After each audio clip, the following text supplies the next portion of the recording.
Okay. Thank you all for joining us for all of this, all of the pieces of Todos Agua. There is, it'll take just a minute to respond maybe briefly to, there was a question yesterday, be a younger person, you know, there's so much, even within our spaces, sometimes so much tension and disagreement, and that it's hard sometimes as a younger person to know where can I connect, or how do I come in, or it's not fun, do I want to be there, or, and I want to, I think Azul was sharing a little bit before we, well first actually, if anybody is still with Meta, you've got Facebook on your phone, if you've got friends or family who would like to, or would benefit from this, we do have a live stream being broadcast. If you look for Deceleration on Facebook, you can share it with them, and we'll be going through the rest of the program there, so thank you for that. But it caused me to have, you know, in the night, reflections on how I maybe would have answered that question. I was, because was so honest and so real, and so in the difficulties, I think all of us some of us have been organizing for a long time, some of us maybe not as long, but we do come into conflict. And there's also a temptation to feel like, well, I took my question to an authority and I didn't get an answer that I expected, and that can feel deflating too. And so I think my challenge for all of those, if you feel yourself pulled in to respond to the harms, the needs, the joys of just being alive, I think you know, doing a visualization, getting grounded, all of that, you know, is for me a reminder, like, we're embodied, right? And we're having this experience in the physical universe with all of these other beings, and that's not always easy or simple. But don't let a word discourage you. Move forward. If you're called and you want to be there, find a space that validates that call, because this is to take a breath. You know, we're not in a ghost realm.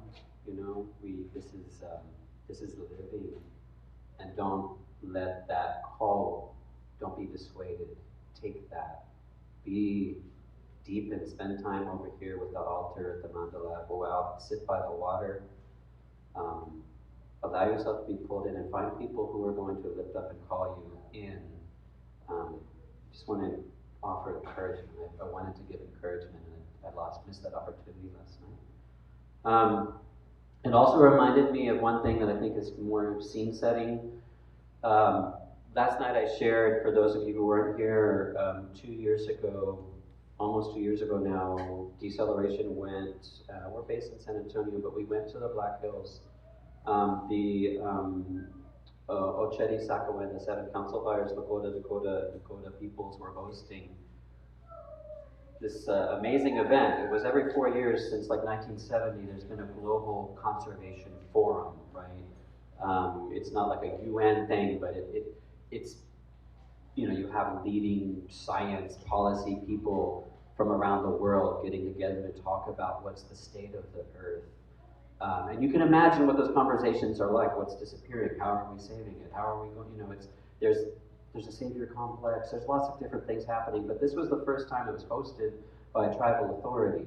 And I knew I wanted to be there, and our calendar editor at the time, who we'll hear from this week as part of Todos Agua, Exi, was there as well. And she had a place, like, so, like, as a white person, I was not, there's certain spaces, there was like tribal and indigenous tracks, you know, these debates, they were working on resolutions to pass that week, that then work their way into kind of UN and international structures and systems. And in the end, and so I got a lot of insight in that process, but what came out was this Indigenous Peoples Open Treaty honoring Grandmother Earth. Deceleration was the second non-Indigenous party to sign on, and essentially what it is, it's comes out of tribal, intertribal community and a global conversation, committing ourselves to the work of repair. All that week, what we were hearing over and over again is like this crisis, like poly crisis, many crises intersecting at once, requires all of us, and it requires us to make that commitment that the rest of our lives is in service of our Mother Earth, our Grandmother Earth. So this is here, if anybody's interested, wants to see it, to learn, at least read the language. But one thing that was shared that was really powerful to me that we wrote about at Deceleration was at the end of that forum, Ilarian Makruniev, who holds the title of Kuyaks among the Aleut people. It's a word that means, roughly translates into English as messenger. There's one Kuyaks at a time, right? Only one person holds that title, and then it's passed on. And he shared in the forum, he said, I am the last Kuyaks. The crisis in the world today is such that either every one of us will become Kuyaks, or we will all perish. It's no longer a time of great leaders. It is a time for each of us, in his language, to remember who we are. And that's what Todos Agua, for me, is really about. And I think that the title this week, where Azul went, there's a title, a subtitle, subtext, Water Calls Us to Remember. So there's a lot more to say about that, but that's not the time. Because we have these wonderful people on the stage to talk about one strand or intersecting strands of this polycrisis in kind of manifesting on the land. We talked a lot about the land last night, the waters that gave life and continue to give life, how easy it is to lose all of that, not only our relationship and our memory, but then life itself, genocidal systems of thought in our education system, in our religious systems, all of the rest. Data centers are popping up across, really, well, everywhere. And if we think about Texas, right now, the most data centers kind of per state, I think, is Virginia. Texas has over 400. But the number, if you read, you follow any media, there's a fight in every town where you look, because there's this new wave of data centers that's moved beyond sort of a place where we keep our Facebook, right, to AI data centers, to creating artificial consciousness, some would hope. And we talked about SpaceX last night, maybe we'll get a chance in here today, and the ambitions of space colonization and what that means for artificial consciousness. Saunders Drucker at the end of the line here, Kay in the middle, Didi Balmeres, a longtime friend and ally. Welcome them with me. We're going to hear first San Marcos, the headwaters, the sacred headwaters, the San Marcos River. When we look up, right, from San Antonio, from this location, flowing down, these rivers flowing down to the Gulf, and we heard last night from Christopher, who's doing work at SpaceX at Boca Chica, where the Rio Grande, Rio Bravo flows out to the Gulf. All of these centers, these sacred centers, these centers of our being are under attack. I've been really inspired by the work, the Data Center Action Coalition that Saunders and Kay organized with twice. Planning Commission, City Council, squeaked in another application and renewed their application. Planning Commission, City Council have organized and beaten an AI data center that would have done irreparable, enormous harm up in that part of our territory.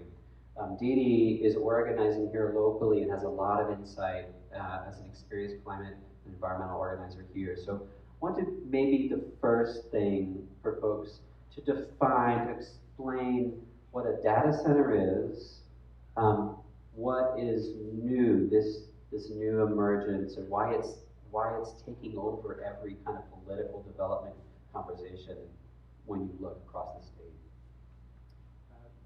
Maybe a brief introduction too, like for reasons, I did very brief, but yeah, but thank you. Hello everybody, my name is Saunders Drucker. I'm a local ecologist here in Central Texas. I grew up in Boerne. I am a grad student at Texas State University, and when I saw them starting to build all these data centers here, just the knowledge and understanding of natural systems made me really kind of freak out about these things, and then found out that it connected to this much broader fight. But I'm glad that you asked that question, because I think that's one of the big misconceptions, is that these data center developers will often say that the data centers are mission critical for storing the data that we produce as a society. They'll argue that, you know, your photos on Facebook, your music on iTunes, your notes, yeah, all of those things are what they are responding to. But I think the distinction is that while those data storage facilities do exist, and we could have a discussion about how much data we produce as a population, this new explosion of data centers is really they're data production facilities. They are trying to gather data from any little subset of the populace through some sort of business or something, and produce data that then they can either use to train their own models or sell to someone else. The way that we interact with their digital world is currency to them, and they're trying to make as much of it as possible through our interactions, by becoming like a mediator in all human interactions. Hi, my name is Kay. I'm also in San Marcos with the San Marcos Data Center Action Coalition. Yeah, I guess I just want to start by saying that there's this whole spectacle that they call AI, they call artificial intelligence. Very powerful, wealthy people have been putting out this narrative and story about what's happening and what this means. But the truth, as far as I understand, is that, I mean, people have been talking about artificial intelligence since the 70s. This is a sci-fi fiction concept. What they're doing right now are they're putting, the latest iteration of that is they're putting massive amounts of like high-powered computers in these warehouses and then running them full speed 24/7 to do really high-level like data analysis. And it looks, I mean, in the 70s, there are examples of like these like computers having conversations with people, and they were like, oh, it's artificial intelligence, the computers are alive. But it's just because it was a clever computer program that knew how to respond and look like a person. I mean, someone just sent me a meme of ChatGPT where they asked ChatGPT, how many strawberries are there in the letter R? And ChatGPT said, there are 3 strawberries in the letter R, which is actually a reference to, it's because people kept asking how many R's were in strawberry. It became this meme, and a lot of people asked Chat because they kept getting it wrong, and it was this funny thing. But now, because of all that language on the internet, now ChatGPT reads that, and it's like ChatGPT is not alive. It's like a guessing algorithm that predicts, like reads all the language and then tries to kind of guess how to create something that looks like language.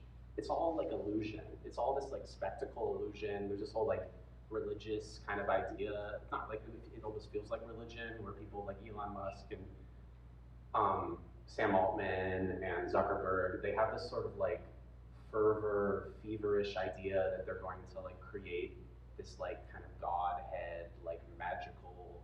I think just like I just want to set the stage and be like, this is all nonsense. These people are evil, crazy people, and they're lying to all of us. And the things they're doing are obviously evil, which is why everyone is so on board with the data center movement, which is like these there's no public benefit to these things that they're trying to build. And they just are destroying the ecology. And yeah, and big surprise that the ideas behind the people who are trying to do this horrible thing, they're lying to all of us. I just want like, I don't want to sound like a conspiracist, but I just think this whole framing of AI is really silly.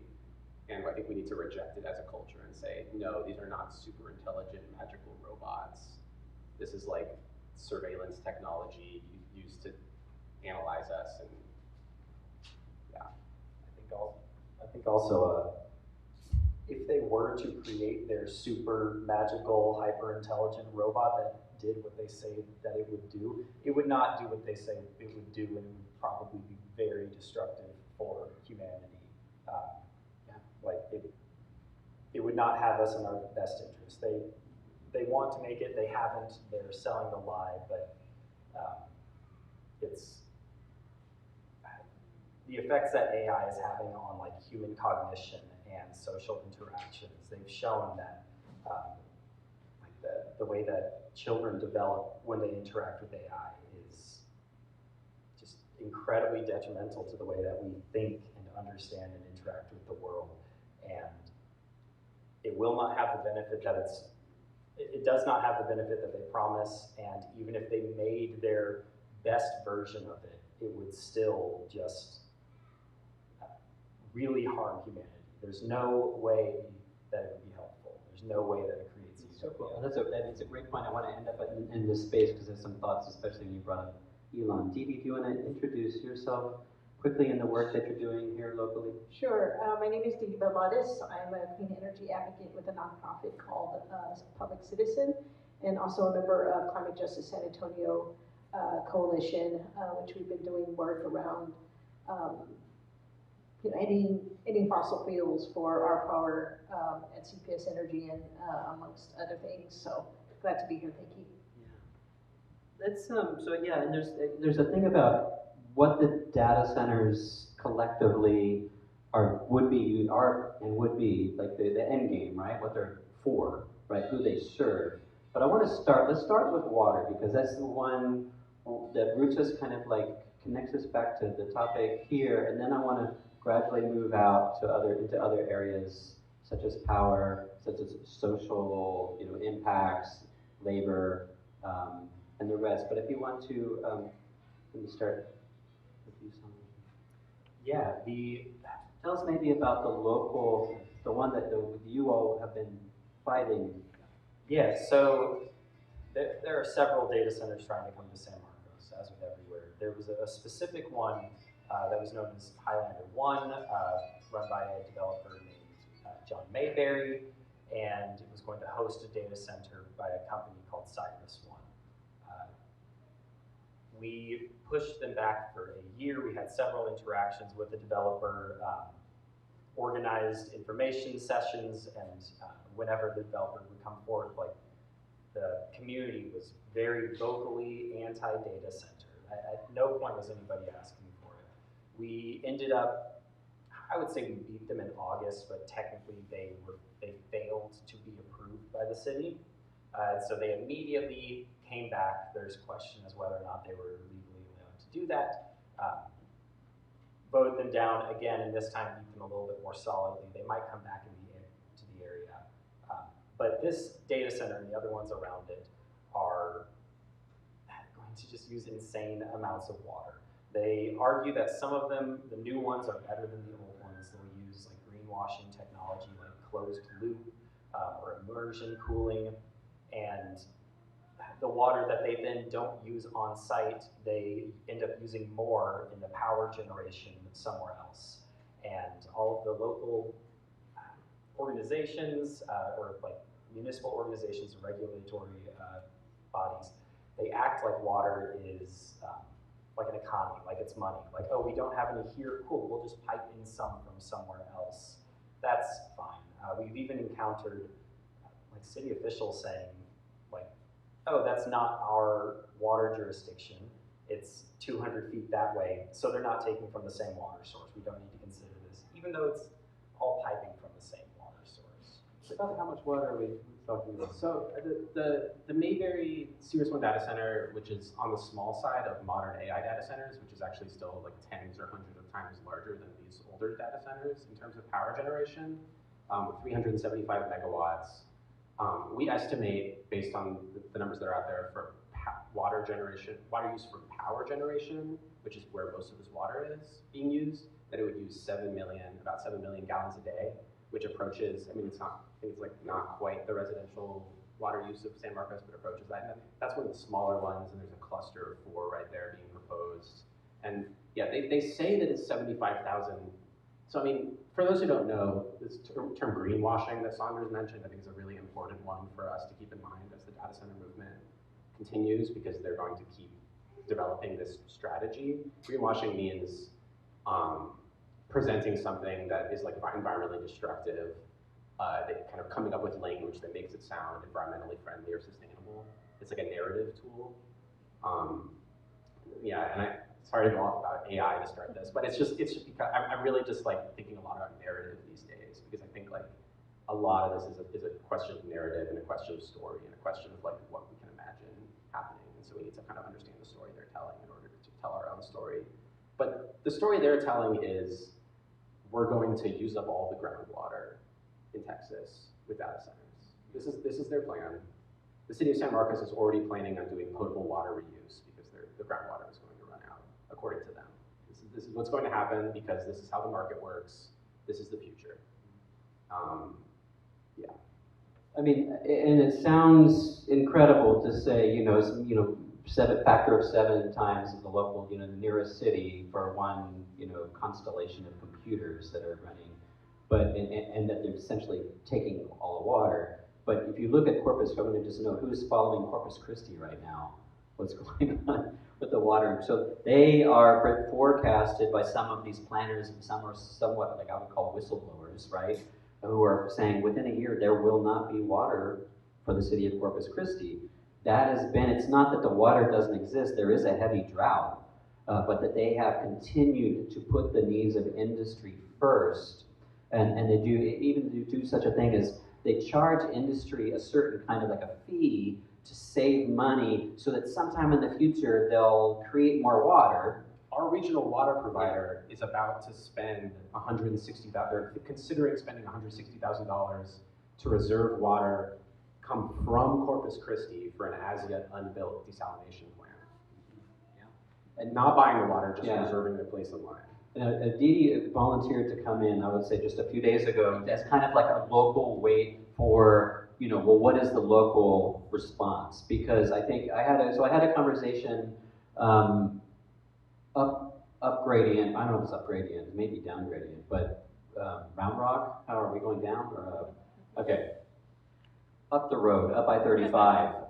It feels like sort of like San Antonio in a way. They have 9 data centers or 8 data centers already and just lost a fight. They were bringing in hundreds of people to try to stop the most recent data center, and they were unsuccessful. But it told me like a lot of this, like here locally, when you say a lot of data centers come in, we've kind of talked about them, but they haven't been this level of urgency. And how would you explain that it's kind of like there's a new kind of like threat, an emerging threat that maybe because these are different sorts of data centers, as Kay and Saunders were describing, how would you say folks here or organizing, or if folks through the course of the conversation, if you're in San Antonio, Bexar County area, would connect? Sure. Our San Marcos friends kind of alluded to, some of the older data centers that weren't really storing information, right? Hospitals needed to be able to store data centers, which are called enterprise data centers. But what we're looking at now, because of AI, we're seeing hyperscale data centers. These are the massive data centers that have, I think, a minimum of 5,000 servers inside their building. It is the Microsofts, it is Amazon, it is CyrusOne here in San Antonio. So those are the ones that are getting a lot of attention because, one, people know we are in a drought, right? As long as I've known, as long as I've been around, we've been water scarce here in Texas. And so people are aware of that. They're, as people struggle to pay their bills in San Antonio, their water bills, their electricity bills, they're seeing that these data centers are consuming so much water and so much electricity, and that is what's raising the awareness and the alarm here in San Antonio. And I tell the folks in San Marcos, I've met these folks back in December, I'm like, don't be like San Antonio, right? Where we were just, we knew they were here, and then boom, one day we're like, we've got to do something about it. Like 25 data centers later, 59 more in the works currently, and we felt like, okay, this is something that we definitely have to act on, because our local government, our utilities are not, right? Like other cities, they are just rolling out the red carpet for these massive water and electricity users. Another side of this, we talk about water is energy use, and a couple of y'all alluded to what kind of energy. Most of these data centers, they could be requiring them to put up wind or solar or what have you, are going for the quickest connection. They're going to tie into local power grids that are already being like charged up through large part fossil fuels, or they're putting in massive, they're building in their own generators, right? Gas-fired and diesel-powered generators. We can talk also on water, flushing out like chemicals that folks have kind of are not prepared, like kind of like fracking. There's these secret recipes that go in to cool all these like banks and banks and banks of computer servers that then flush out periodically into local groundwater. Let's talk a little bit about power. I know that there's these forecasts for like, so for me as a former, and I was working full-time for about 5 years as a climate organizer, getting commitments here locally to shutting down coal plants, to ramping down fossil fuels and committing to wind and solar and cleaner energy. And a lot of this from the top, whether it's the state of Texas or now, out of DC, are saying, oh no, you're never gonna shut down that coal plant. You're gonna run, that's forever. That's our energy security. But at the same time, we're losing our options for other forms of energy. We're also, being kind of instructed through this market, this emerging market of, AI data centers, that you're going to have to find, like 10, 20 times more power in your state, whereas before we could have ramped down, we could have stopped. So right now, last word from me, I'm going to kick it back over here. 11 Hiroshima bombs of heat every second on the planet from fossil fuels. Cooking the planet. And so this was one of my gripes last night.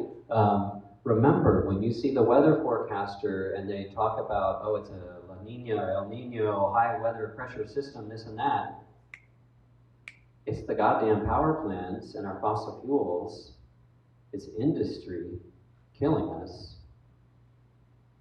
And this is like, we had an off-ramp at like a midnight hour off-ramp to kind of repair and restore our energy systems.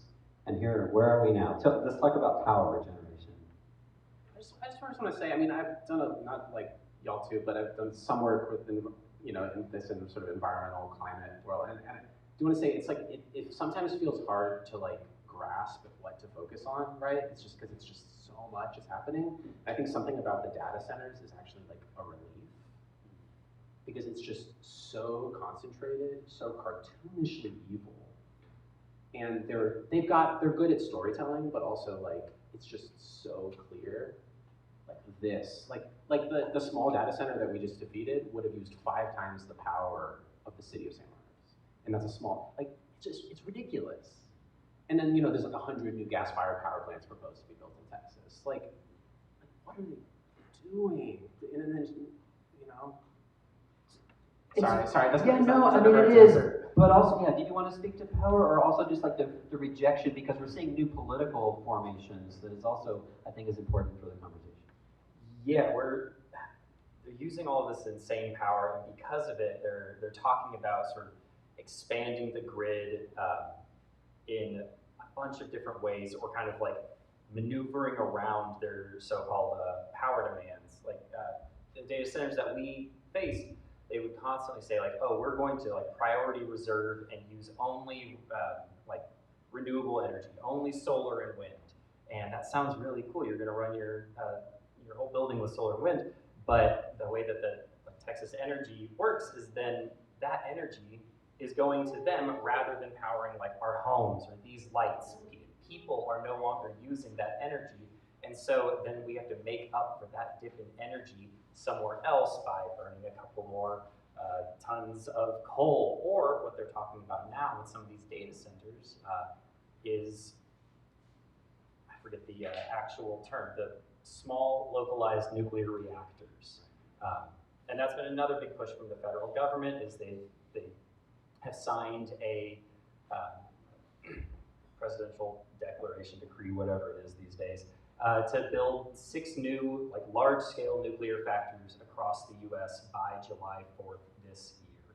In order to do that, they passed off the regulation of building of nuclear power plants from like the Nuclear Arms Council. They gave it to somebody else who's going to regulate it less because they are facing this insane power demand, and it's driven by the fact that all these people think they can make money by building this new hot fad, but the new hot fad for them is a computer server room that requires the amount of energy as I would say a small town, but they're planning one up in North Texas, the Project Matador or something, which I would need to double check this, but it's talking about like using something like 6 times the amount of power in the state of Texas. Like, just, I can't understand it. It's astronomical, and we're already in this crisis because of our behavior as a society, and the only way is to reduce our amount of energy, not to just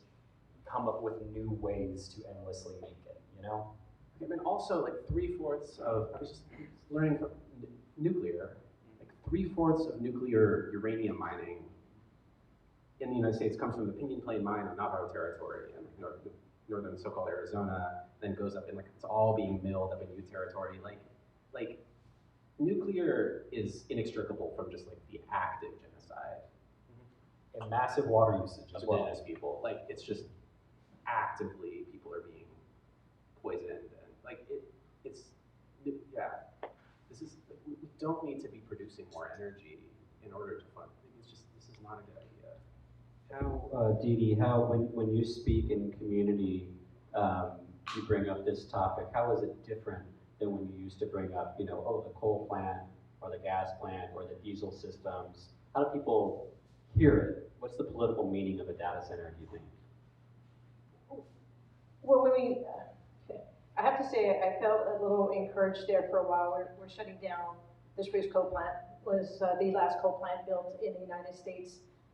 We see our utility integrating more renewable power into their portfolio, and then now we are going backwards, right?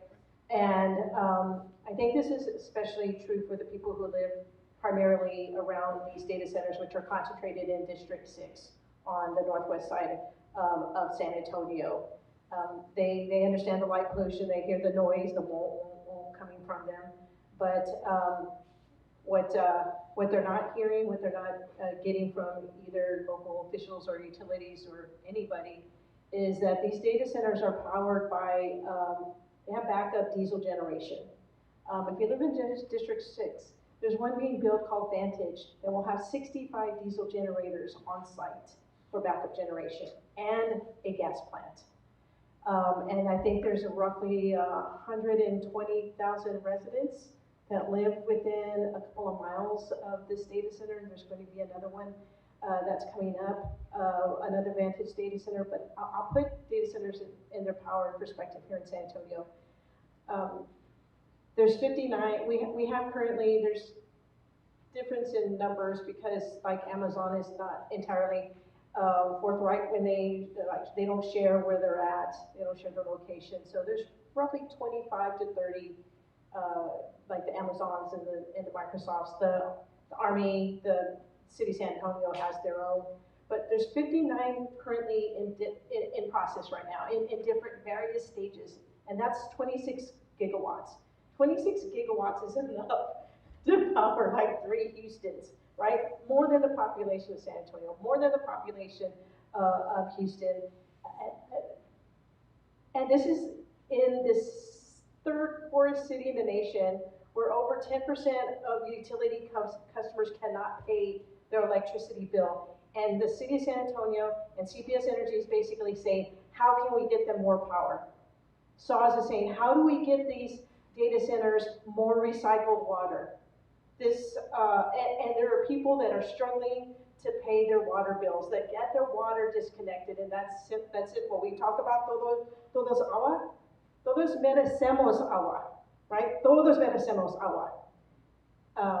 So that is the situation here, and that is what is, like I said, sounding the alarm with people. If you live in District 6, if you know people who live in District 6, they should be very concerned about these data centers coming that have all that fossil fuel power. And CPS Energy is telling data centers because they cannot build enough gas plants, they can't buy enough gas plants. They just spent $1.4 billion on gas, 4 gas plants, 6 gas plants last year. Another 700 million the year before that. The two Corpus Christi gas plants that went in Laredo. They're saying, bring your own gas plant, bring your own power, build your own gas plant, build your own gas plant. To the data center companies. To the data center companies, to the Microsoft, to the Vantage, to these multi-billion-dollar corporations. We're going to help you. We're going to roll out the red carpet. We're going to move mountains for you. And the benefits of all this, so let's look at the kind of like, I'm going to amp up the horror show a notch, and then I want to talk about how organizing is happening and bring us down and to start doing community conversation and look at some applied steps that we can take. San Antonio, the largest, I believe it's the largest warehouse space in San Antonio, was just purchased by the federal government to house human beings. And if it's anything like we've seen across the rest of the deportation industrial complex in the United States that's emerging, it will be gross abuses of human rights and human lives. You know, people will die. Agents of Homeland Security and ICE have betting pools in these detention facilities. Who will kill themselves first? They refer to the people they pick up not as human beings, but as bodies, right? So we have warehouses expanding for this, and we have these warehouses at the same time that are for artificial consciousness.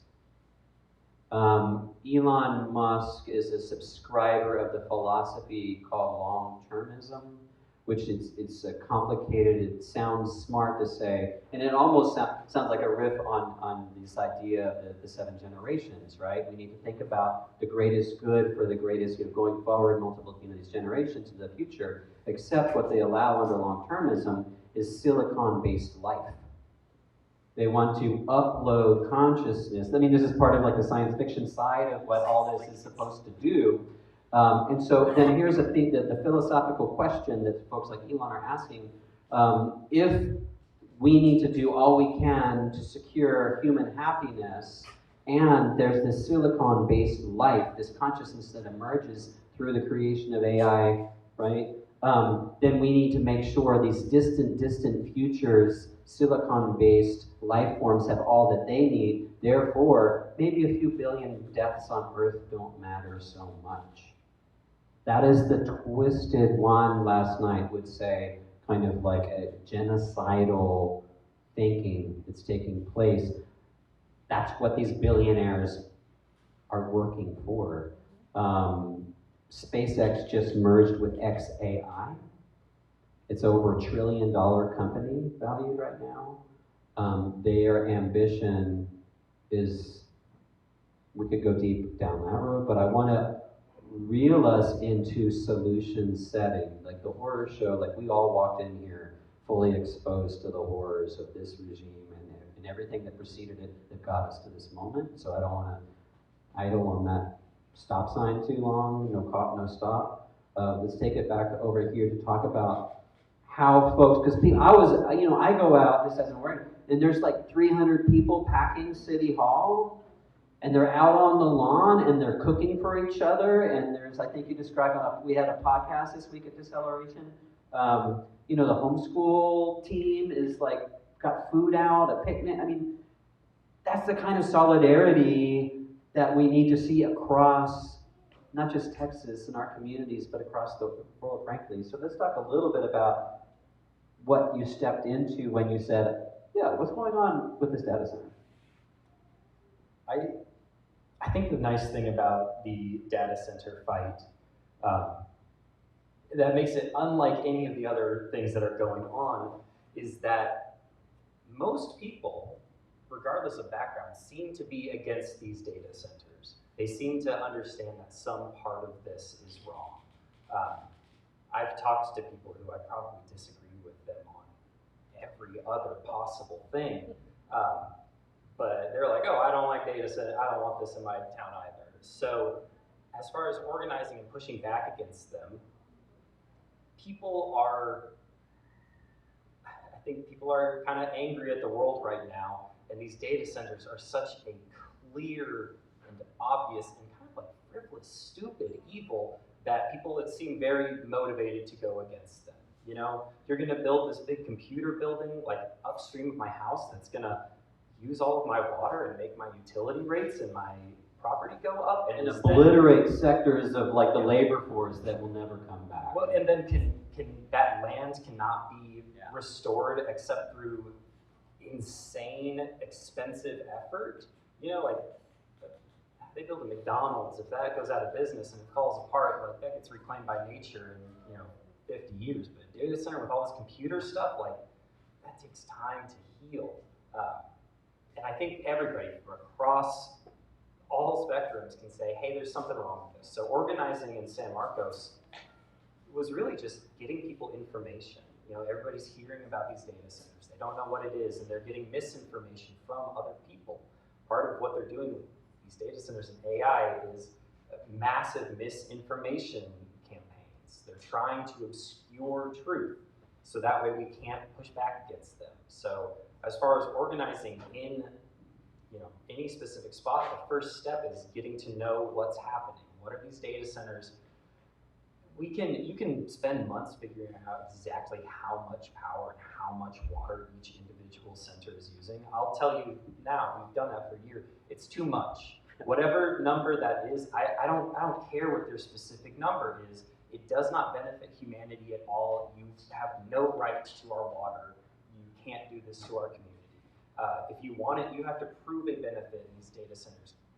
Functionally, cannot do that. You know, like a knife in the heart cannot be good for you. So I forgot what I was talking about. Organizing, it's natural for people to be against these things. They can tell that it's inhuman, which is that makes me optimistic on some level. Yeah, it feels natural. I mean, I'm thinking about this momentum. It feels, there's something behind it that feels like very, like we're not making this happen. It's almost like something is being unlocked. Like they somehow, because they did this push, they're unlocking something in people, and it's very beautiful in the midst of so much horror. And like, I was thinking about the visualization you did, the sort of like reflecting on deep time, and I just like having the privilege to get to participate in this stuff has made me like reflect on how like this is a particular moment in time that we're in, and it's really easy to like get normalized to things and be like, this is what it is to be human, this is what it is to be alive, this is what life is. And it's like, I think in general, and I count myself among this, I think like people are very exhausted and distracted, and it's like disempowered and disconnected right now, like right now in this moment in time. And it's not, but that's not what it is to be human, or that's not what it is to be alive. And so it's almost like this spell is breaking, or this like waking up is happening. Just something about this key of the data centers. It's like I feel like people in San Marcos are like, yeah, like people who've been around longer than me are just like, yeah, like I've never seen this before. Like this kind of like, and like it's actually like people are coming together so much that it's like we're sort of alluding to, it's a problem. What do you mean by that? Well, it's just not we don't do this these days, right? This is not like community, like really, like it's hard.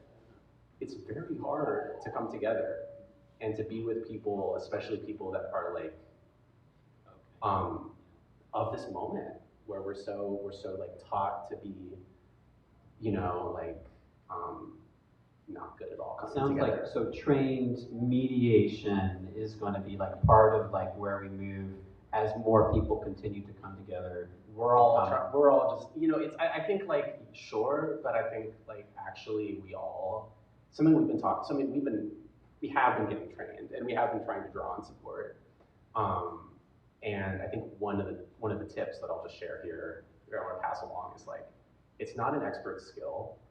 We all have, what do they say? It's like, we all have skills from our personal difficult relationships, from the friends or family, people that we love, that are difficult. And sometimes we will like have to develop sort of strange skills that are sometimes actually hard to describe. You can like maybe teach them to someone else because it's about you personally and like how do you need to like move emotionally or something to maintain a relationship, to stay in a relationship. And I think like those are just the skills that a lot of us already have, and we can just apply those to our like kind of like bring those out of just the purely social world and be like, okay, we're talking about strategy together. You're really bothering me, and also I don't like you, and also like you really hurt my friend, and I'm tired, but then you're sort of like you're able to draw on something and be like, let's get to this meeting. I love the folks in San Marcos. I think what has come out from them and what is happening there is people in different, you know, part of the coalition, not part of the coalition, will take on some aspect of the organizing, down at the river doing the art build, and they've done so many different things, and different people contribute. I think that's beautiful, but also I could tell that it could be challenging. So all eyes have been on San Marcos around Texas. This coming week, some organizations are planning a convening called the Texas Data Center Rebellion. We're bringing people from all over Texas that are trying to fight data centers to San Antonio. But locally, what we're trying to do, Climate Justice San Antonio and other organizations that are involved in this are trying to we're trying to reach out to neighbors, especially like in District 6, or telling residents like, our bills are getting ready to go up. SAWS is getting ready to do a rate hike, right? They're gonna ask for a rate hike in April. They're also saying that they only have enough recycled water for 2 more hyperscale data centers. CPS Energy has 11 contracts for data centers and another 48 in the works.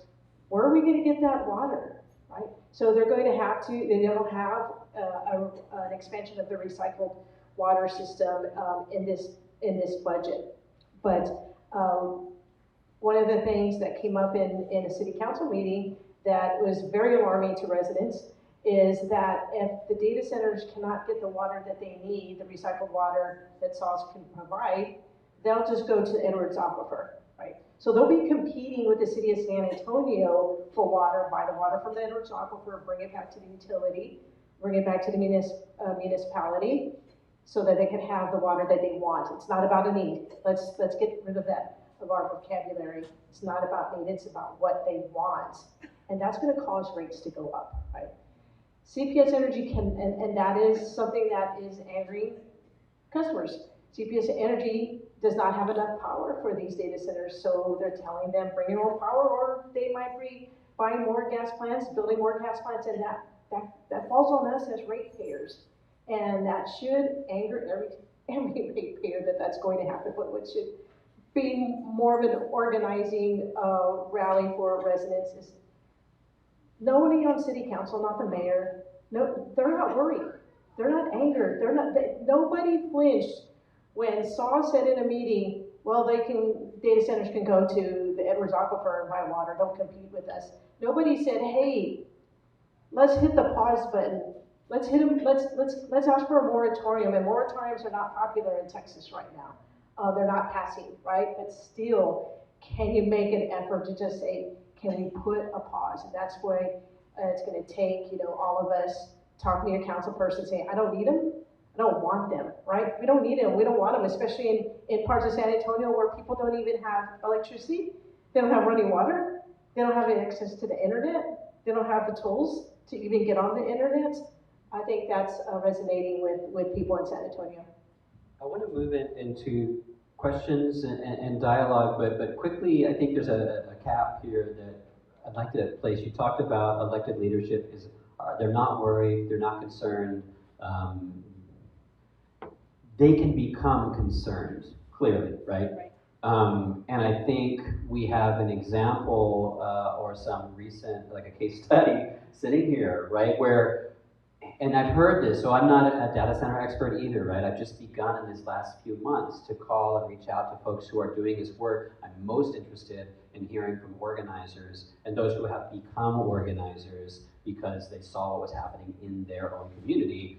And I love what you described for me when we spoke before, Saunders and Kay, that these local leadership, or actually what the person I spoke to up at Round Rock, they said these companies, they're looking for quick, easy access to water, to power, and to elected leadership who are easygoing, right?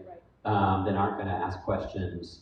The experience of like development, like serving development. Let's talk a little bit about what happened in San Marcos, how local governance became troubled by this, because it sounds like it was community that made them begin to ask questions. Okay. So I just want to start by saying, people are actually getting along really well.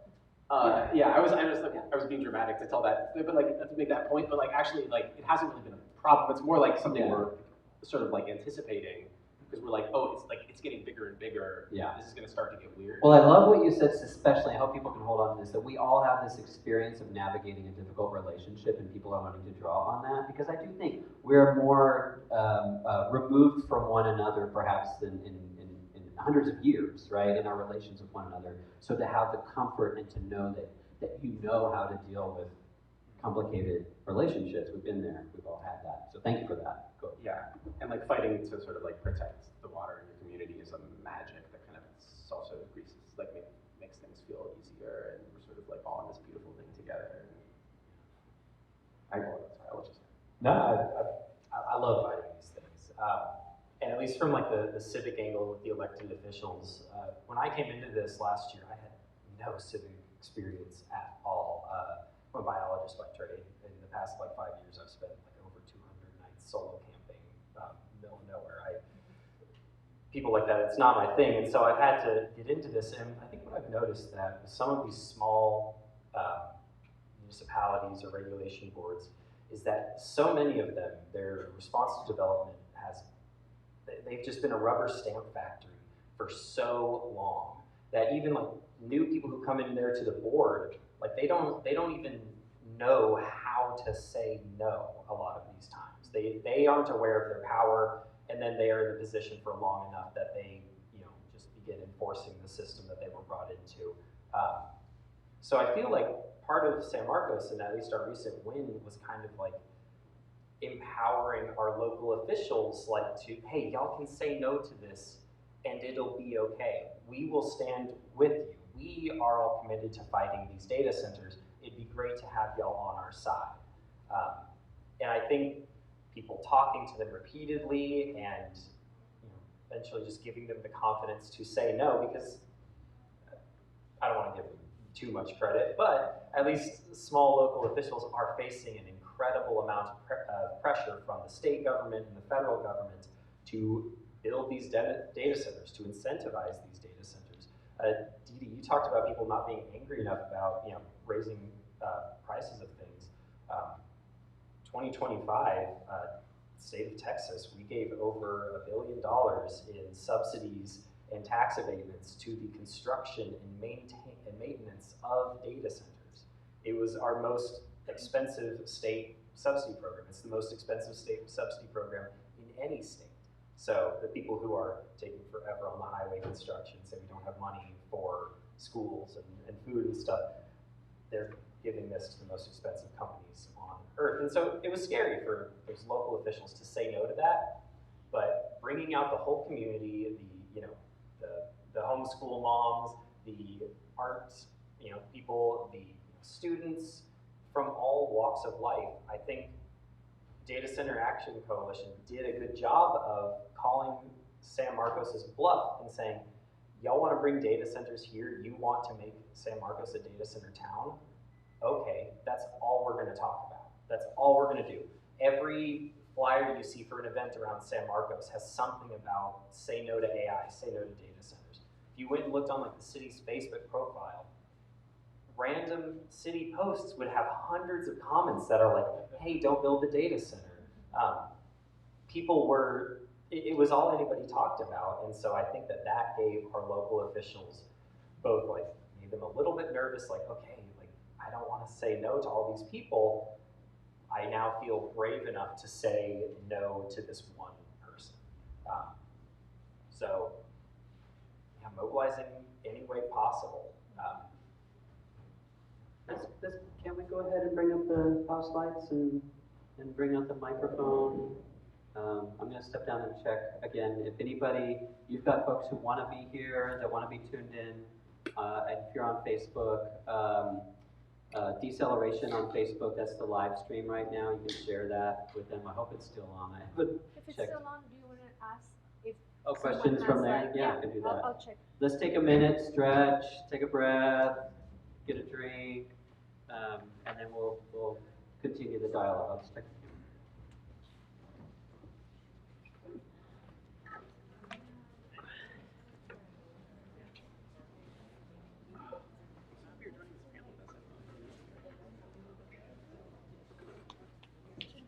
Seven?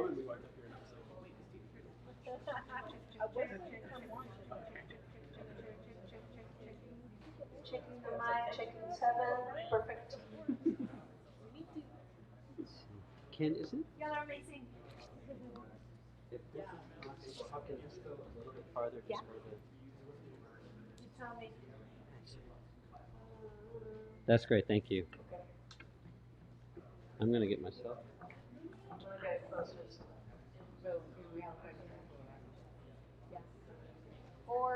Or one of us go to the person if they can stand up, and then we come.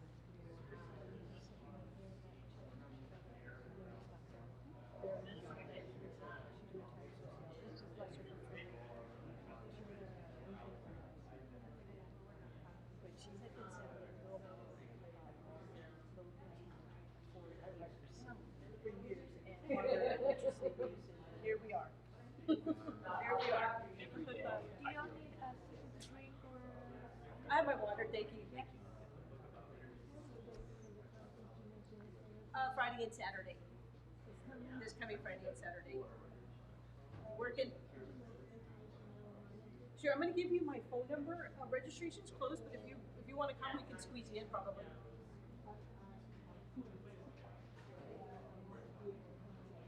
Sure. We're gonna have more events.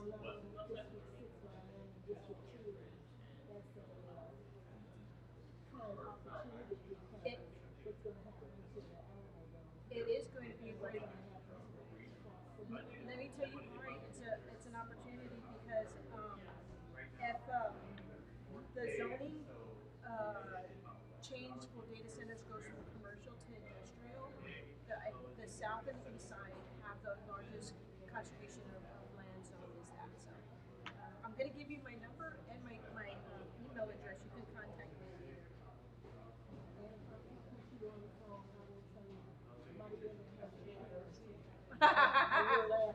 Yeah, and you tell your councilman to start pushing back because in that meeting he was not pushing back on data centers.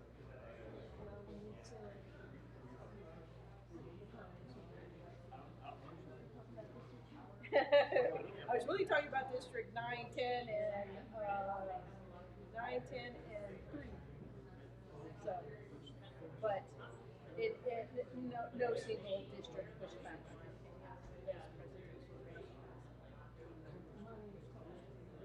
And which bothers me because Councilman McHugh went through this rightly so, opposed to the detention center, like that detention center, so really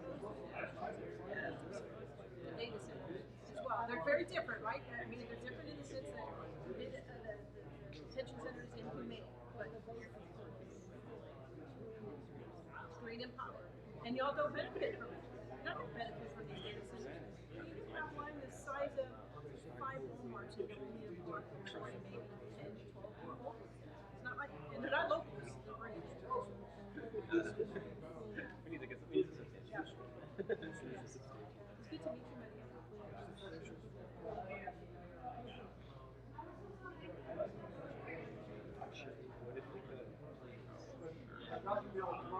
It just stresses me how similar like their zoning change proposal in San Antonio.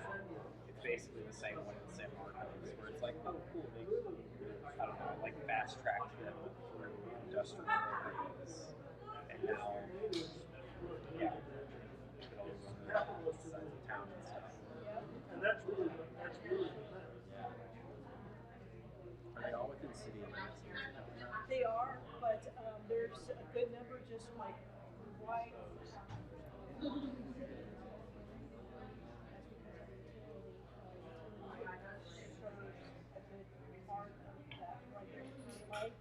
And then and on to wholesale.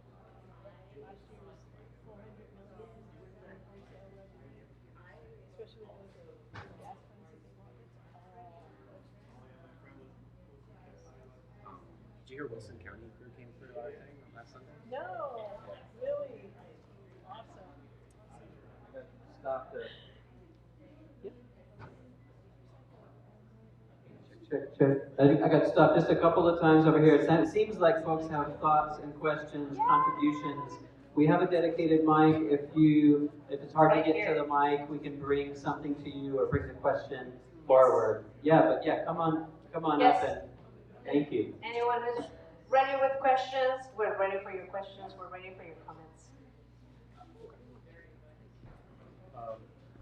Hi there. I recently came from Wilson County, and it's pretty out, very traditional remote Texas town. They don't have like the homeschool moms, the students, the environment that I think would make like AI adversarial kind of protesting, kind of like that's what we're talking about. What steps would you guys recommend for like basically starting ground zero in like a small town where the narrative is like business is good, like it doesn't matter if somebody else's water, you know. Well, there's a crew in Wilson County who came through in our event last Sunday. These 3 women. I mean, I would just say, like, first off, it's not. It doesn't have to look exactly like San Marcos, like kind of in terms of the sort of people coming out for it to be powerful. I think it's like. I mean, honestly, in fact, like really small towns. Is everybody here? You okay? Sound okay? Yeah. I think like the question that you're thinking about is a really important question statewide, because like we were just talking. I mean, it was literally before you came up, we were just talking, and I was saying the Wilson County. I literally before you came up, I was like, I was telling Dee like the Wilson County crew came through this event we had last Sunday, and then we were talking about how there's like they're like in our like there's like really small organizing happening in lots of really little places, and it feels hard, but it's also like if you can try to crack this question there, that'll be a contribution across like a lot. You know, like it's like the sparks are happening, right? Like it's just a matter of figuring out. You know what I'm saying? I'll also say, yeah, we got to that point with like a massive city outlook, but Data Center Action Coalition and all of this in San Marcos was actually started like on the rural side of town by 2 sisters who live next to the data center that they're trying to build. Who actually aren't in the San Marcos city limits, but it had those rural origins, and for the same thing of like very pro-business, assume that it's going to be built from the get-go, and they started by just doing like public information requests from whoever they have to get their water from. It's either municipal or a special utility district.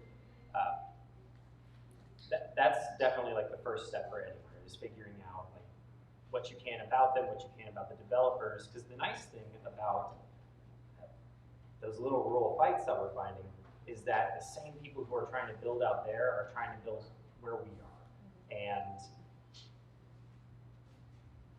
my hope is that you actually don't have to start from the ground up.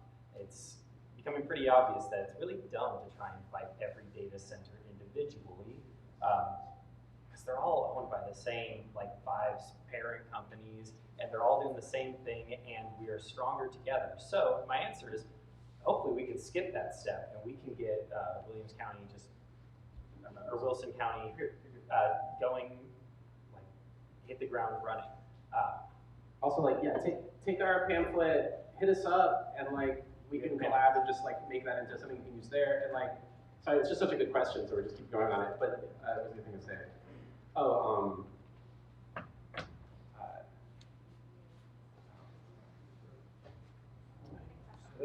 Follow up too. yeah, we can just, Yeah, good. I also went a little bit further south down to Kearns County, and different conversation. I know we're talking about AI, but energy use in general. Half of the people were talking about fracking, the earthquakes that are happening, the water and the pollution that's happening there. But another group that I was talking about was saying that that is important to the lifeline of the city. It's like the only thing in like even smaller, more remote towns have left. It's almost like they're wrapping their brain around electricity, or sorry, the gas as like the narrative of the city, almost being kind of like like tied together. And what plans can we have for if we want to reduce fracking and gassing? What alternatives can we offer them that is feasible? I guess Where did you say down in where? Kearns County, just a little Okay, further south. sure. That is a tough one to challenge because at least for fracking, right? It's very different. Data centers is a very different scenario in terms of jobs. What the fossil fuel industry has done very well is market themselves as necessary, right? You can go to towns where the football stadium is named after you'll see Entergy Stadium or something like that. So they've done a really good job of marketing themselves to schools, to hospitals, to neighborhood associations, and that's a tough one. But that is really organizing with the workers, because you are talking about their livelihoods. But with data centers, they don't have. You can have a data center, a couple 100,000 square feet, and they only employ a dozen. Exactly. At that, and this is the challenge with data centers, is that we don't have accurate data, accurate information about them. They're not sharing how many people they actually employ, and if those employees are even from San Antonio, and that's like something that our local officials need to demand: transparency in jobs and job creation, job protections, things like that. Other folks, just come over here to the side of the stage. I know there's a couple questions, comments. Yeah, come on. Yeah, there's kind of a lineup over here on the side. Okay. How is the city ensuring that the mitigation fees for data centers actually protect the unique biodiversity of the Western County, specifically the breeding grounds for the golden cheek warbler and the citizens karst, cave habitats of the modeled cave mesh weaver, the little glass spider with no eyes, rather than just facilitating their permanent displacement and also creating the edge effect where we're having invasive species? Has anything been said about that? The mitigation fees, like my argument is they're not.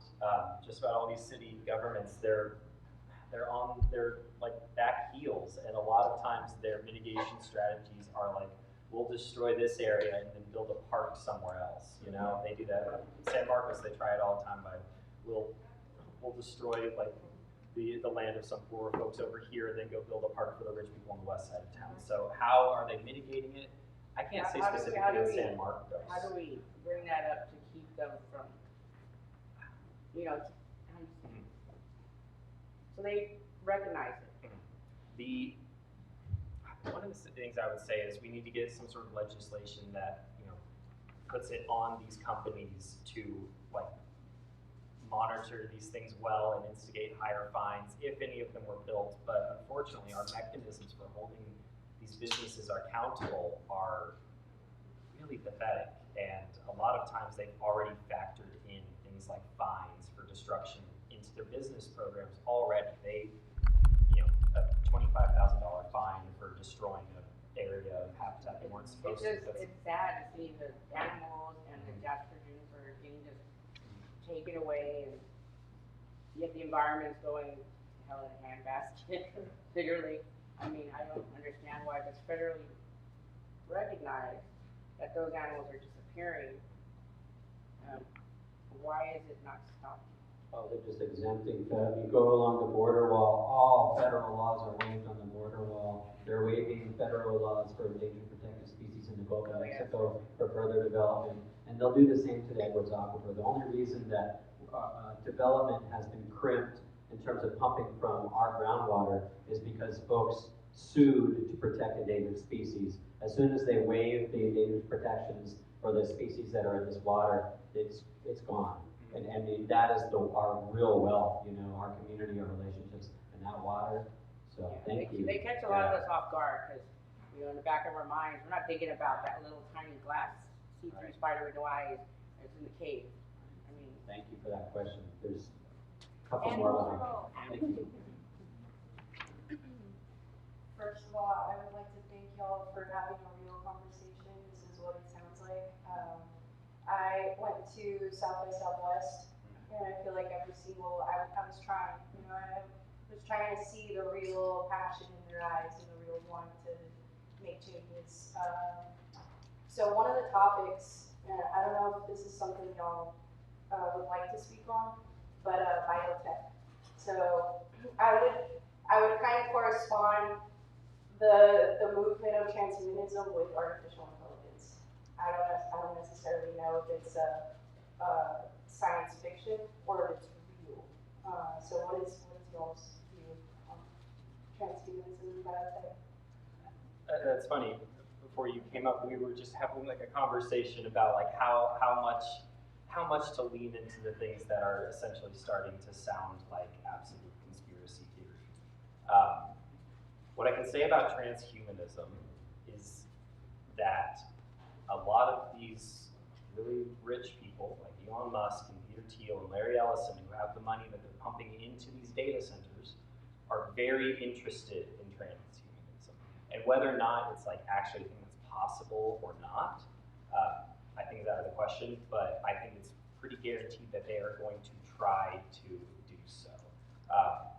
I don't want to fear monger, but there's some really concerning stuff with all the things that are going on with ICE right now is basically the largest human trafficking operation that this country has, like, concentrated human trafficking effort that this country has seen in a very long time. And there's a lot of people who are going missing, and the same people who are trying to build all of these detention centers are trying to build these data centers. They own companies like Neuralink, where they're actively talking and they're running tests to like put microchip AI stuff in monkeys, and I coral reefs is what they were talking about with me. So I think my hypothesis or my educational guess is that they're going to use biotech and these communities that depend on coral reefs to stay alive. The technology that they create to save these coral reefs, which is altering nature through it's like cyborging coral reefs. I don't know if that makes sense, but I feel that they are going to monopolize it, and they're going to use it to just dominate legislature in this new arms race of technology that nobody else has. Like they have it because they have the money for it. So but thank you for your opinions on it. I do have a group called the Butterfly People. That's why I went there, because I wanted to network with them and see. And every time I brought it up to these people, I think that they were interested, because it is the people. Like it's the people. It's bridging the experienced and the experts in these fields, whether it be sustainability or economics or somewhere in between, and my mom and dad, so. Yep. I just want to say like the through line. Sorry, no, but like biotech and AI. It's like for me the through line is like these are things that like a handful of very wealthy people want and are making the future happen around, or maybe a class of people, and they're sort of just explaining themselves. They're not really asking permission, and they're sort of telling stories so that we kind of like are able to comfortably go back to sleep and be like, either we don't understand this enough, so we're feeling awkward, and so we're just gonna kind of let it happen, or too exhausted, or whatever, or maybe it's good or something, but maybe it's gonna save us. But yeah, whatever. That's all just them explaining themselves. They're not asking anyone's permission, and so like in my mind, the question is like, with this stuff is like, how do we apply pressure as people? Like, just like, what, like, just literally, like, what is the cause and effect from us being like, we don't want this, to like something changing? That's the question with any of these things. And a lot of like the math, or a lot of the thinking, the problems that are actually like the same across different issues. So like, I think like, what I'm hoping comes out of the data center in part is like, some development of like the science of this, basically. Like, let's figure out how we can actually do something that wealthy people really want this to happen. We don't. Like, what is stopping them look like? You know? So you should say these are folks that are also very interested in eugenics, right? And we talk about sort of like the billionaire classes now, the Epstein class, but like these folks are like, how many children by how many mothers does Elon Musk have, and for what? You know, right? There's like, who is he named for? You know, it's good to know their neuroses so that we can create counter movements without getting caught up in their web. Another in the wings. Thank you. So y'all had touched on that a bit briefly, that if I understood it correctly, the Trump regime is federalizing nuclear plants being built. Yeah, there's like and a lot of, you had also mentioned the uranium mining on Navajo territory. So I've only forced myself to recently to be really active with all of this, and online the last several years, it seems the consensus I've seen is that nuclear is good. And so it's just recently that I've been seeing, not hear about in other places as well, that nuclear is actually viewed in a negative light. So I was just wondering if y'all could talk on that a little more. One thing, I was talking to the friend who was working on nuclear stuff. I mean, I'm sure Dee knows more about this. But sorry, but just real quick, I think they're doing this like nuclear fighting on Avatar, around Navajo territory, and it's interesting to participate in a fight that actually has a massive legacy of success. And for the older, I wasn't around for this, but for the older folks around who remember the anti-nuclear fight, it was a massive global movement that was hugely successful. And there's all these uranium mines that got shut down. There's this one that's still running. But like, there's a huge legacy of success. There was a massive nuclear movement. I think like for your question, it'd be interesting to go back and be like, what were they saying? What are the concerns? Because the technology hasn't really been changed. Like there's.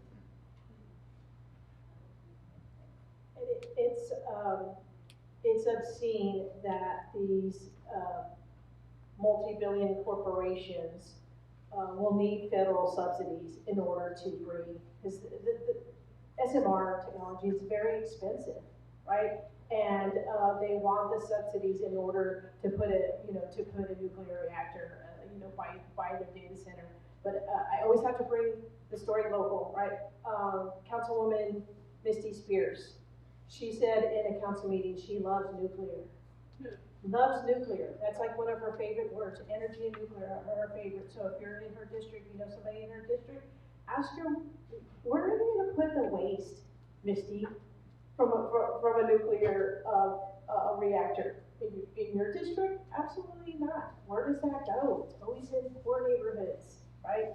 So it's just absurd that it's just another thing that these big money corporations want us to subsidize. It's dangerous, it's expensive, and for so long it was regulated by the federal government. Unfortunately, we have a psychopath in power that is willing to take that gamble on it. So I guess I'm a little bit out of the loop then, because the narrative I've seen online the last several years has been that Chernobyl, just biggest contributed to a lot of fear mongering that stopped nuclear from being developed in America. Well, it was frightening, genuinely. So I don't know what fear mongering means exactly. Well, there is a lot of that. There's a sponsored dialogue. It's important too to like look at, see what people are saying, and then go fact check. And I think if you look at Fukushima or Chernobyl, and like there is a narrative that people didn't actually die. It was just like this fear, because it is hard to trace a radionuclide, right, into somebody's body, into the cancer, into whatever. But there's some really interesting mortality studies for both of those incidents that should be very, very troubling. So I would just say, like, there's a lot of research to look deeper into like the debate beyond like the money that's influencing the conversation. I guess the point I'm getting at is that nuclear has this stigma, but then oil and gas right now are our enemies. And then wind power, for instance, has the issues of the land it has to clear in order to build the windmills. So I guess what alternative energy would we be focusing on? Okay. I've got I'm a climate scientist. I've worked on like construction projects for like energy stuff. My argument about like the best clean energy and what to do about nuclear is that nuclear is us attempting to solve a problem that we made that does not need to exist. The way we use energy, the amount of energy that we use is miles beyond what is actually needed to, like, I don't know, run a decent, equitable society. So all of their arguments of we need to expand nuclear this way to meet this energy demand, they are upping that demand. We need to lower the demand, and then we can have less of these conversations. As for other aspects of clean energy's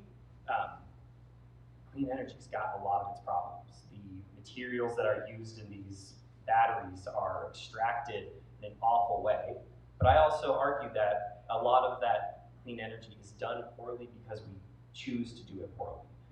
I've worked on places where they were clearing land for solar fields, and that's kind of weird to me when we have all these uncovered parking lots throughout San Antonio that don't have solars on them. We could run San Antonio if we put solar on top of every building. Like, we're that good at solar already. Same thing with water. I think that, yes, we are in a drought. Yes, there's a lack of water. Don't get what I'm about to say wrong. But there's no shortage of water. I'll use Tucson as an example because it's the one that I know the data for. Every year in Tucson, enough water just falls via rain out there in the desert to meet municipal water needs, to meet the water needs of all of its people. Energy. We could meet all of our needs for energy with a fraction of what we now produce, but we waste it on all of these awful things. There's going to be some there's going to be some detriment from, whether it's solar, whether it's wind. Also, as far as like wind being inefficient, we make really inefficient windmills. We can make much better ones that use much less land and produce more energy. But we get stuck in any rut because people make money off of it. So as for which clean energy that I like, whichever one the data shows is cleanest at that moment, and I'll jump to the next one as soon as it's shown to be better. Nuclear, people think it's clean, but it has a massive toll somewhere else. And as far as Chernobyl and Fukushima, maybe if they designed all of them perfectly, I'd have less a problem of it. But now Trump is trying to fast track building them with as little regulation as possible, as quick as possible.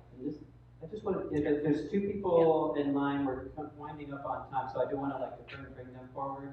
This is a conversation we can continue, I think, in this space for some time still. That's why, closing back in.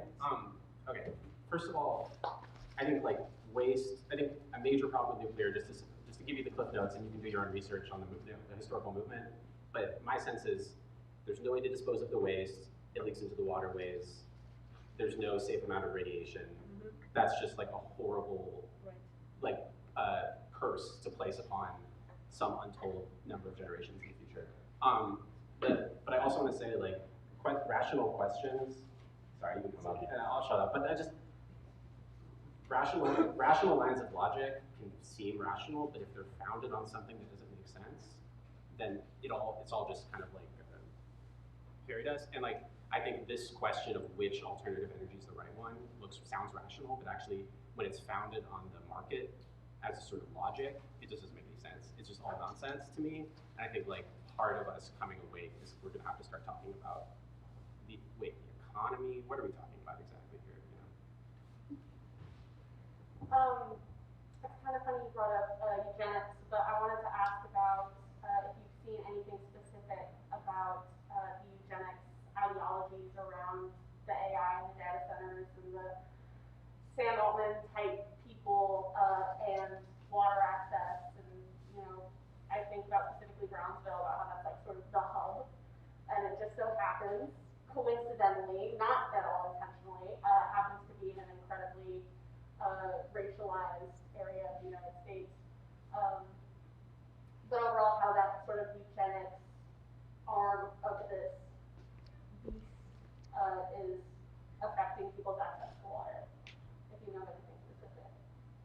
These are openly white supremacist people who are behind all of this, and they're doing openly white supremacist things. I just want to like say that. Like, yeah. Well, when I say eugenics, it's not just race, but also like disability.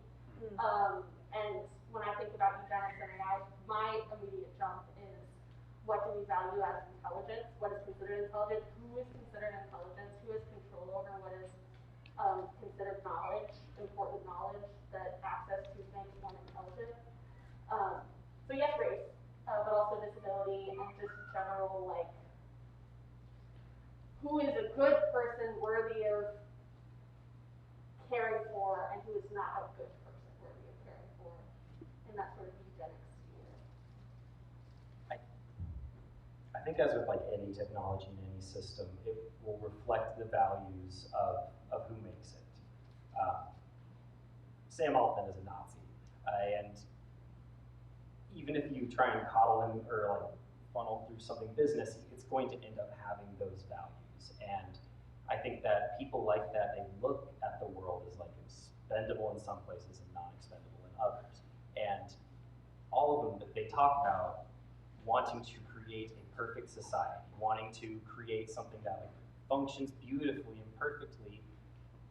And their idea of purity is just based in that like awful white supremacist, poisonous attitude. And so when they like build these AI models, and when they try to, whatever they try and make it do, it's based off of their idea of benefiting what they perceive as the best society as best as it can at the expense of everybody else. Their idea of intelligence too is that like that colonizing, extractionary sort of like, it's not real knowledge. It is artificial, and I think that it's based in a lot of these people's like, I don't know, sort of self-hatred. They follow the cult of individualism so much that they have no connection to a community. They have no connection to other people, and I think that they hate that, and so they are now coming after culture. They're now like trying to artificially recreate it in any way and take like beautiful cultural traditions and package them and export them in an AI that's pretty, but has no connection to whatever it was trained off of. It's the same eugenics model of let's extract what we think can make money out of a culture or a society or an area and use it to benefit myself because they've, I don't know, made themselves God with all of their money, it seems. I hope that answered your question. I was thinking specifically about like what water access would look like in the future based off of that. Sorry, yeah. I mean, one thing is water's going to get more expensive if they move through this plan, and there's going to be, if all the water's poisoned, and then there's like, also if there's this potable water reuse that's being done in kind of tighter and tighter loops, it's going to mean that there's just contaminated. I mean, it's going to be recycled toilet water.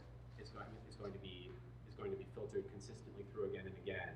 And as it stands, at least, I mean, maybe magical AI will solve this problem. I kind of doubt it. As it stands, there's not technology at scale to filter things out adequately. It's like we need to drink clean water. I mean, it shouldn't have to be said, but like we need to drink clean water, and people that don't have access to funds are not going to be able to install expensive system-wide filtration systems in their house to clean the municipal water. And so people, yeah, I mean, this is a poverty question more specifically that I'm interested more about there, obviously. So we've got 10 minutes. Got one very patient person in line. I've got a question online, so I don't know last thoughts on it. If you're good, you want to make sure you get here. As water becomes more and more scarce, it will get treated more and more like a commodity, and those with wealth and power will hoard it from those who do not have it. They're already starting to trade water futures in the U.S., which it doesn't look good, which is why we need to band together as a community and preserve our water. You don't have to go that way, but it does not have to go that way. But yeah.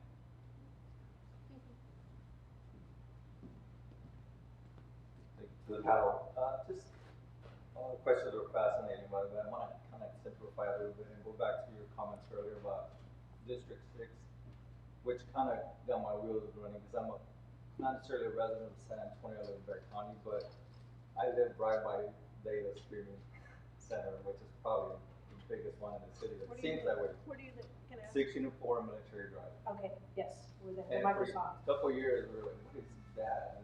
And sure enough, I looked at the boundaries of District 6, and it's right at the edge. I don't know if that was obviously by pure design by those companies, but I don't recall on our end of our community ever receiving any info as those were the plans. So Right. for future reference, obviously for some future communities that might be affected, how do we tackle that? How do we spread the word?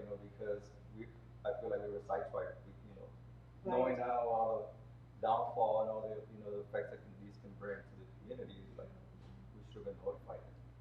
But since I wasn't in District 6, Sure. but I'm a mile away from this place. That's a perfect question because one, I kind of talked about this, about the lack of transparency coming from data centers. By the time we know about a data center coming, they purchased the land, it's, they're shovel ready, they got the bulldozers coming in. There is, Councilman Gavon introduced a resolution, a council consideration request beginning of the year that would study the impacts of data centers and, how do we create some guardrails around that. There are going to be opportunities for the public to weigh in. If there is some consideration to zoning changes from commercial to industrial, that will probably move data centers from District 6 and move them further south and east side of San Antonio. The changes in the zoning will invite public comment, so there will be an opportunity for the public to weigh in. The city council will have to vote on some of the designations, the changes in the zoning. So I think that's a good opportunity for the public. But again, it just goes back to our government saying, can you let the public know that y'all are coming to these neighborhoods, especially when you think about Vantage having 65 diesel generators plus a gas plant, right? That's horrifying. Yeah, it seems like it'll be a castle because they say you notify, but then they have the freedom to build another one. What about the adjacent communities that don't know about the plan? Sure. It's not included in the blueprint because they're not part of that district. Yep. So that's some good feedback to have for the resolution is public notice. Yeah, to notify the adjacent communities as well. Because I felt like I didn't know about all the damages that this could. And I think there's a school near that one too. Yes. Right. There's a couple schools right now. Mm-hmm. Thanks for that question. I have concluding. I got a question from online. How diverse was San Marcos organizing homeschool movement students, but were working class brown and black communities involved, and what was the language maybe that was different in reaching this community? And then we'll kind of wrap and move. But yeah, there are some working class brown and black people involved in the movement. It feels like our corner of it is pretty white. I mean, I have a lot of optimism for all the, so much is connected to this, and so all the momentum behind this has promised to, like, in small ways or big ways, like, heal a lot of the wounds of the society. I think segregation is a pretty big one, and I think it's not gonna change overnight, and we're trying to, you know, connect across all sorts of divides, including race. But it's like I don't want to, like, pretend like we've, like, solved that problem overnight of segregation. But there's definitely all sorts of people involved. I can also say a lot of it has been so, like, sporadic that, I mean, a lot of it comes down to those who have time to throw a bunch of time at this. I'm a grad student. I'm busy, but I'm busy sitting on my couch on my computer all day. You know, I'm not nearly as busy as somebody who's having to, you know, work a job to maintain things for their family. We've had a lot of people from really diverse backgrounds coming out to a lot of, like, the single big events, like you know, the city council meetings or some of our informational sessions. But I mean, that's a criticism, is that a lot of this fight has been from people who have the privilege to take a lot of time to, you know, put into this fight. But then part of that is us really intentionally trying to reach out to everybody and put out materials in, you know, English and Spanish. And trying to, I don't know, find people to organize through community rather than, like, me interjecting somewhere else, you know?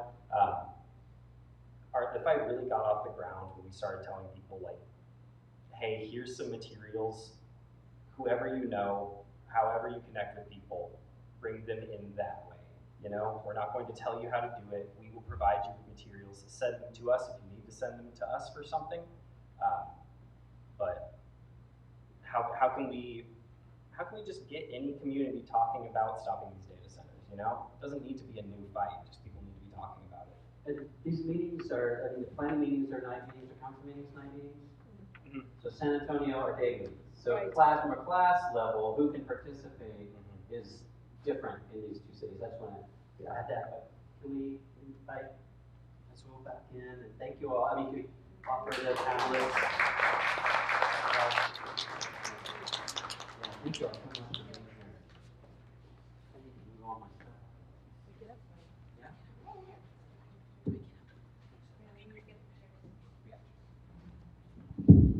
Yes, I just want to say we're so grateful for your presence. Thank you all, and we hope that you know, all of these fights, all of these awarenesses are not made like y'all said, no solitos, no, not by ourselves. We need alliances, we need friendships, we need camaraderie.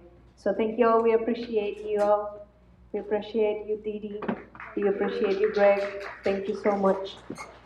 And I'm just going to share a little bit of some cantos, you know, like maybe one actually, because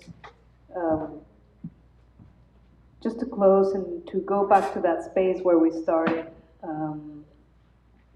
And let me just, if you want to go to the restroom real quick or something, let me just adjust. We're going to just take a couple of, like a minute or two to adjust.